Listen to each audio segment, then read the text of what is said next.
This is the Iowa Weather Report for Friday, February 6, 2015, and now our first look at the Zero-Z GFS model run. At noon today, we have a ridge beginning to take shape over the Rockies and the west. Still have a slight northwesterly flow around here, but however, the temperatures are going to be a bit warmer today. Highs will be in the upper 20s north and east through the 30s, and maybe a couple of lower 40s in our southwestern counties. A couple of clouds in our northeastern counties will keep the temperatures cool, but we'll see a lot more clouds as we go through the weekend. Speaking of the weekend, we look here on Saturday. We have a system to our north. Could be producing some snow up in there. Around here, it's still going to be fairly cloudy with a lot of moisture being around with the warm air coming over the snowpack, leading to a little bit of melting, a lot of fog, clouds around. Even into Sunday, you'll see that as well. There will be a system that'll come through Saturday night into Sunday that could bring a bit of freezing drizzle or a few flurries. It could create a little bit of an issue, but we'll have to see. Readings will dip slightly on Sunday and even into Monday. Highs will still be in the 20s northeast through around the 30s, maybe close to 40 in our southwestern counties, depending on how much snow we'll still have on the ground by that point. And then we look ahead to Tuesday.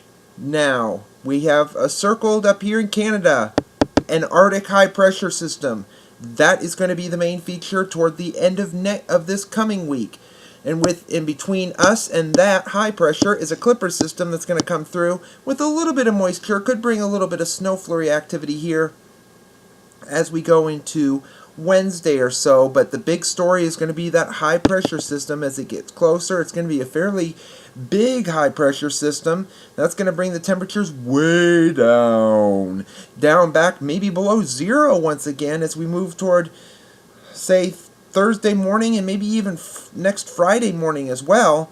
Speaking of Friday, this is next Friday. Look at the flow. Straight from the north, straight down at Iowa, and then sweeps to the east. Big ridge building up over the west, and that's just taking all this cold air and dumping it right on us. At the surface, you can see this circle you see up here is not the original high. It's actually another high pressure that's going to reinforce the cold air going into the following weekend. So it looks like we could have numerous days of very cold air. And even further out than that, this is the 17th. Look, trough over the Midwest, the Great Lakes. Flow still coming out of about the Yukon, the Nunavut province, Northwest Territories, straight at us. Means more cold air just diving in. So they looks like after a couple of warm days this week and into the weekend and early next week, it looks cold for the rest of the period, at least at this point, with a bit of snow as well. The end of the forecast on the 21st, not a whole heck of a lot of change.